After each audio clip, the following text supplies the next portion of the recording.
Today, we are going to discuss an important ideology in political science, that is individualism.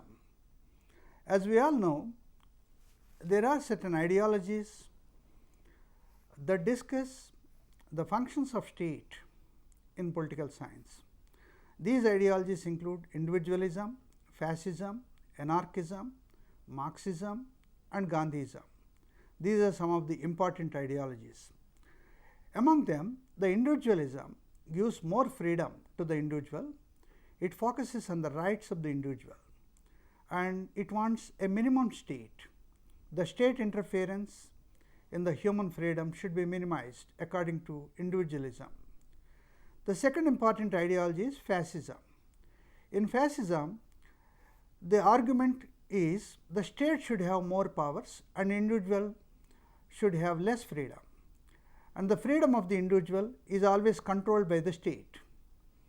And anarchism believes individualism and state powers should be equal and individual should have more freedom. And likewise, the Marxism believes the whole society is divided into two economic classes, the rich people and poor people. The rich only have the freedoms and rights and poor people only have the obligations and duties. And Gandhism is a philosophy that focuses on both the freedom of the individual and also the powers of the state. So, these are some of the important ideologies in political science. In today's class, we are going to discuss about the individualism. The very word individualism itself denotes that individual is more important.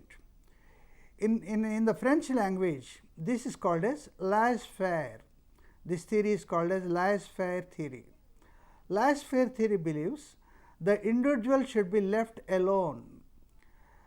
No interference should be there in the matters of the individual. So, individual should be left alone. Let the individual alone is the meaning of the word laissez-faire. So, the theory of individualism is also known as laissez-faire theory. Individualism is a theory developed in 18th and 19th centuries. Individualism is developed in Europe, which focused more on the freedom of the individual, the rights of the individual and less powers, minimum powers of the state. When there is a debate between individual liberty and powers of the state, individualism sided with the individual. In every individual, in every society, every individual need to have more rights, more freedoms, more liberty, and the control of the state over the individual should be minimum. If the state controls the individual cannot have freedom. So, the state control should be minimum and individual freedom should be maximum. Individual freedom and state control or individual freedom and powers of the state are inversely proportional. They are inversely proportional because if you want more in powers, more freedoms to the individual, the government should have less powers. If the government wants to have more powers, the individual should have less freedom. So, that is why individualism believes that more freedoms, more liberty should be given to the individual by way of rights, by way of fundamental rights to the individual, and minimum governance, less governance, the powers of the state should be minimum. So, this is called as individualism. This theory is developed in 18th and 19th century, and this theory is also called as the classical liberal ideology. The classical liberal ideology. In fact, the very theory of liberalism has three important ideologies: the classical liberalism, modern liberalism and neoliberalism. And this phase of liberalism is called as the classical liberalism, which promotes the individual freedom, individual rights and insist on less powers to the state. And this theory is developed in 18th and 19th centuries. Now, let us see what are the main features of individualism. There are certain important features to the very theory of individualism. The first one is freedom of individual and rights to the individual. Individual should have freedom.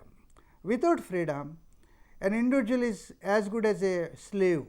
So, a slave does not have any freedom, and that is why individual need to have freedom, because individual knows about his priorities in life. For the development of the individual, the first and foremost requisite individual is freedom, rights. A person with huge rights and freedoms can develop by himself. He has the ability to develop himself because he has the freedom and he has the rights. So, the first and foremost important feature of individualism is freedom of individual and fundamental rights to the people. The second one is limited state intervention. Limited state intervention means the state need to have limited supervision on the individual. The state should not have more policing, it should have only limited power. The state should have the limited power. The government should not have more powers on the individual. The government should have only limited powers on the individual. So, this is called as limited state intervention. The state should not interfere into the matters of the individual. The individual also have certain personal matters and some private matters. For example, the individual and his family, the individual and his education, the individual and his property. These are all the personal matters of development. The state need not interfere into these matters. If the state interferes into the personal matters of the individual, individual loses his freedom, thereby individual cannot develop. As a result of individual's underdevelopment, the whole society becomes underdeveloped. So, that is why limited state intervention is the second important aspect of the individualism. And thirdly, the individualism believes that the state is a necessary evil. Necessary evil. What do you mean by necessary evil? State is necessary, but state is an evil institution. It is an evil institution because if the state is given more powers, it interferes into the freedoms of the individuals. Thereby, it blocks the development of the individual. That is why it is an evil institution, but it is necessary. The state is necessary because state provides some security to the individual. Without the security of the people, without the security, individual cannot have development. So, state on the one hand it is necessary, on the other hand it is an evil institution. So, individualism terms the state as a necessary evil. It is necessary. Without the state, the security of the individual is not possible. At the same time, the state should not be allowed to have more intervention into the affairs of the individual. That is why it is an evil institution. If it is allowed to interfere into the individual's affairs, it becomes an evil institution. That is why state is a necessary evil according to individualism. And thirdly, individualism believes in private property. Actually, certain ideologies like Marxism, Gandhiism and anarchism, they believe in nationalization of properties. They are not believing in individual property or private property, but individualism believes in private property. Property is the result of human beings' hard work. So, individual should have freedom and he should have the right to property. He should have the right to property and he can maximize his abilities, his talents, his intellect and his scholarly abilities to create properties. So, that is why every individual need to have the right to property. So, right to property is one of the significant rights that the individualism focuses on. So, individualism supports the private property, and unlike certain ideologies, individualism believes that private property gives an individual a kind of a confidence for the development. And after all, the private property itself is the result of human beings' abilities, individuals' intelligence, individuals' talents. So, by using all those talents and abilities, skills, individual acquires properties. That is why private property is justified. Private property is an achievement of individual. A rational individual always tries to acquire property according to individualism. So, the fourth important aspect of individualism is private property. It supports the idea of private property, and individualism promotes competition. Particularly in economic sphere, competition should be there.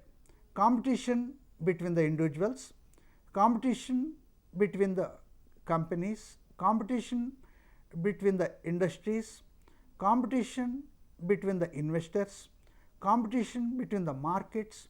Likewise, wherever there is competition, you can get quality of goods. The quality of goods always depends on the competition nature, the competitive nature of the society. That is why individualism believes that individual should have freedom and rights. At the same time, he should have the ability to compete. He should have the ability to compete with others. He need to have the competition, the spirit of competition with others. And individual acquires this competition only if he has more freedom, if he has more rights.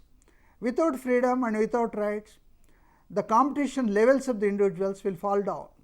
That is why individuals should be able to compete with others. Likewise, an industry should compete with other industries.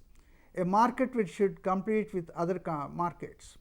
So, market, individual, society, firm, anything.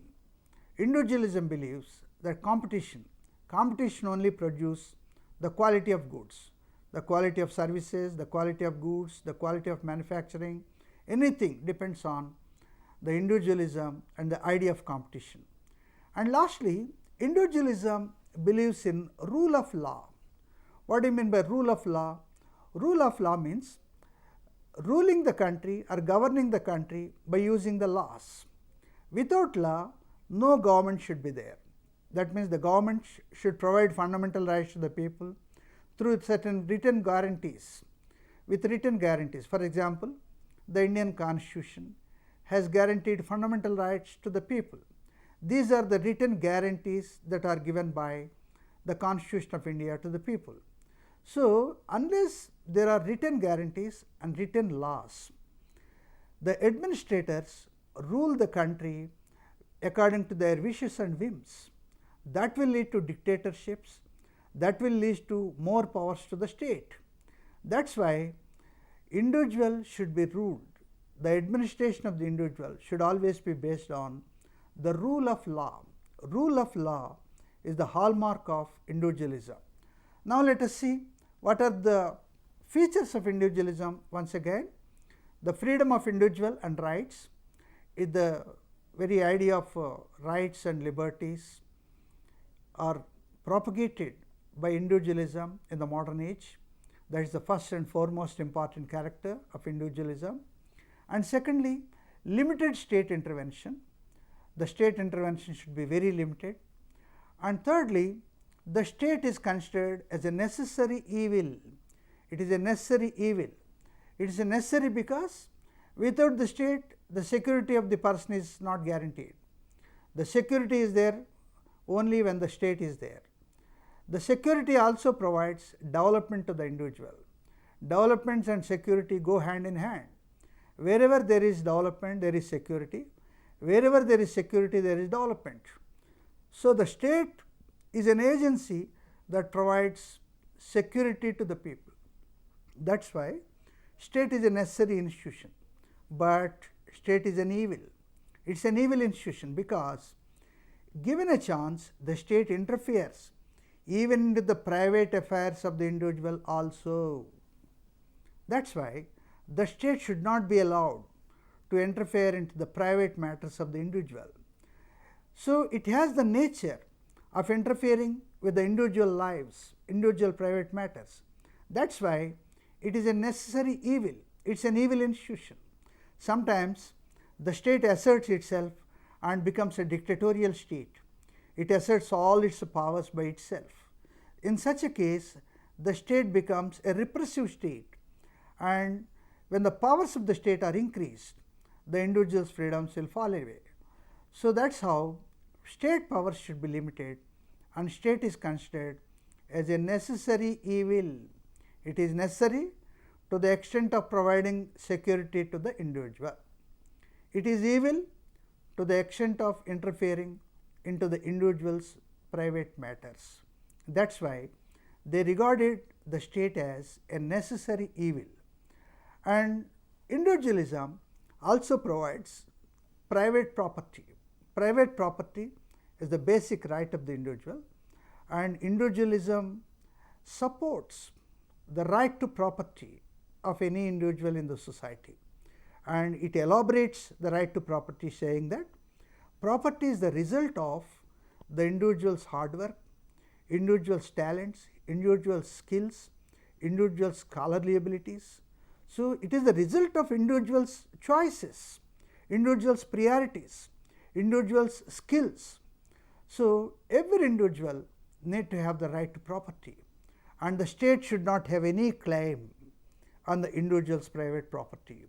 This is the sole area where individual is sovereign. The state should not be allowed into the domain of private property of the individual. So, this is how the individualism makes private property as an important right of the individual. And the fifth important feature is competition. The society, of course, the society in the individualistic ideology facilitates competition. Why competition? Competition requires two parties or more than two parties. When there is competition, there is always quality. The quality of goods, the quality of services, the quality of anything for that matter is ensured only when there is a fierce competition among the people. So, competition makes the individual perfect. Competition makes the individual a very competent person and who can challenge anything. So, competition also provides a good society with quality of goods, quality of services. That is why competition makes a market economy. It changes the market into a market economy where the market forces compete with each other and bring quality of goods to the people.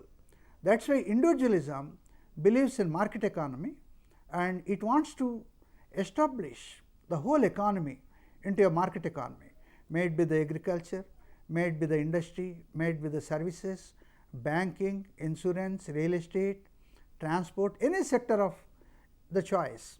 Competition should be there. Wherever there is competition, there is always quality of goods, quality of services.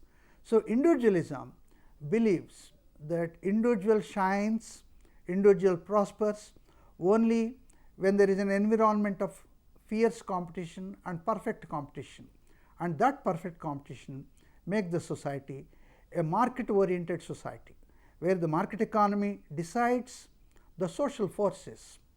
And lastly, rule of law is an important aspect of individualism. It states that individuals should be ruled not by the leaders, not by the dictators, not by the people with whims and fancies. Individuals should have certain written constitutional documents, written laws, written procedures, and even the rights of the individual should also be in the written form. So, rule of law is an important component of individualism, and that provides a fair government to the people. When the government deviates itself from providing the rights to the people, people can cite the written guarantees that are already accepted. So, this is how rule of law and principle of equality, equality before law, these are some of the important components of rule of law. So, individualism have these features: freedom of individual and rights of the individual, limited state intervention, state is a necessary evil, private property, competition, and rule of law. And there are three important arguments in favor of individualism. The first argument is economic argument. This argument says the individual has the capacity to decide the priorities of his own life. Every individual is capable of setting the priorities for his life. If a person wants to study a particular degree or another degree, he only can decide, he has the ability to decide. So, that is why on the economic argument, when there is fierce competition, the quality of goods comes, and individual is capable of deciding the type of goods that he requires. So, unless there is competition, you cannot ensure the quality of goods and quality of services. This is the economic argument. For this argument, individualism is necessary. The second argument is political argument. In the political argument, individual cannot live like a human being. Without rights, without liberties, an individual cannot become a citizen. A citizen is one who always asserts about his rights and liberties, his equality in the society. So, without assertion, without dignity and self-respect, individual's life is as good as a life of a slave or as good as a life of a beast. That is why to live a life with dignity and self-respect, individual need to have some powers. Those powers are called as the liberty, the freedom and the rights. That is why individual has brought the dignity of the individual to the status of a citizen and argues for individualism. And the third important argument is social argument. In every society, there are two trends. One is survival of the fittest and struggle for existence. Struggle for existence and survival of the fittest. You have to struggle yourself for existence. Unless you struggle, your existence may not be guaranteed. That is why every individual on the earth, for that matter even every creature on the earth, has to struggle itself to live and to live a good life. So, struggle for survival and survival of the fittest. Survive only fittest people who prove themselves are competent only become survival. So, these two arguments are the social arguments for the individualism, and these three arguments support individualism, and they demand more rights to the people. There is also a lot of criticism against individualism. The first one is the state role is minimized, but the state is a positive good. The state role is minimized and state is not allowed to interfere into the private matters of the individual. But this is acceptable only to some extent. If a rich man exploits a poor man, who should protect the poor man? The state cannot interfere into rich man's exploitative nature. Then what is the guarantee that a poor man lives a dignified life? So, the state role should not be minimized. The state also need to have equal amount of powers. Unless the state has the power, the exploitation in the society may grow up. That is why the state power should have more powers, and the state also need to have the welfare activity for the protection of the weaker sections. So, this is considered as a positive good. The state should act as a positive good, and individualism considers state as a necessary evil, but the critics of individualism consider the state as a positive good. The state always positively intervene into the lives of the individual. All the time it cannot negatively intervene into the lives of the people. Sometimes the positive intervention also required. So, this aspect is neglected by individualism. That is the first argument.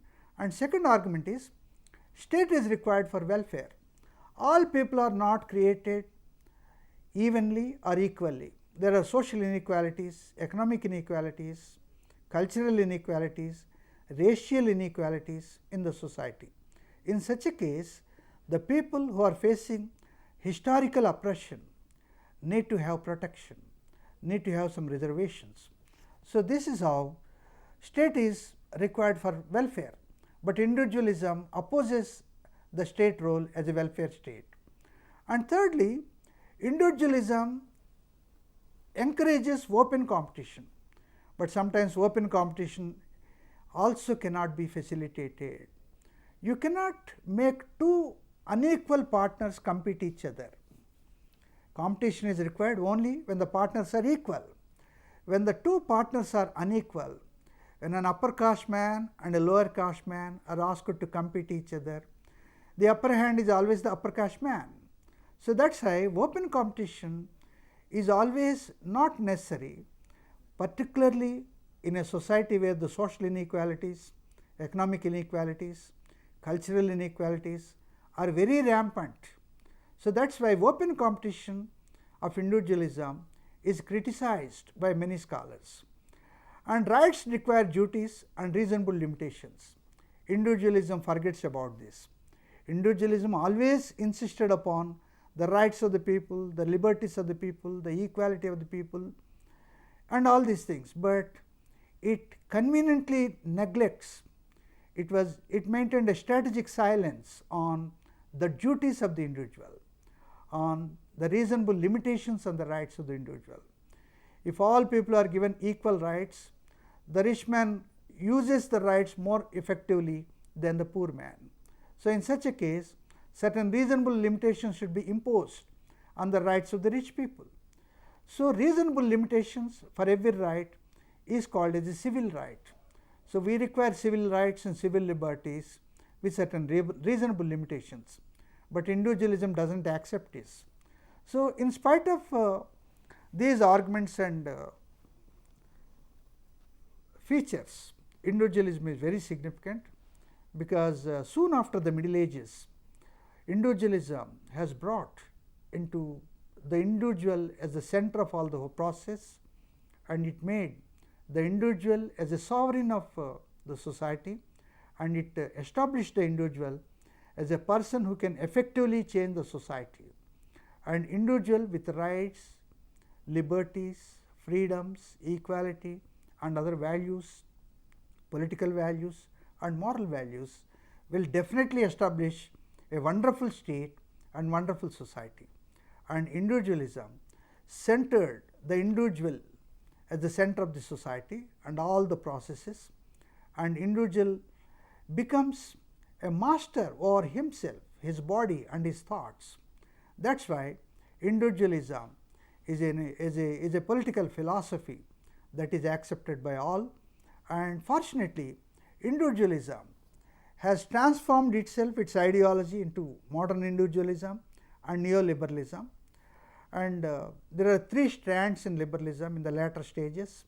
Individualism is considered as the classical liberalism, where individual liberty is the focus. After some time in 19th century, individualism transformed itself into classical liberalism to modern liberalism, where individual liberty at the same time state power are given unequal footing. And in 20th century and 21st century, we are seeing neoliberalism. In this ideology, both the rights of the individual and powers of the state are equally respected. So individualism has sown the seeds for the individual's liberty, individual's rights. Based on this philosophy of individualism, many countries have written fundamental rights charters in their respective constitutions. Even in 1948, United Nations brought out the Human Rights Charter, Universal Declaration of Human Rights, that is respecting the individual's rights. And Indian Constitution, for example, the Constitution of India, the Constitution of America, the Constitution of South Africa, the Constitution of France, these are the constitutions of the modern world. They are giving more importance to the rights of the individual. This is because the individualism of 18th and 19th century have sown the seeds for the establishment of individual as a dignified citizen with rights and liberties. Thank you, friends.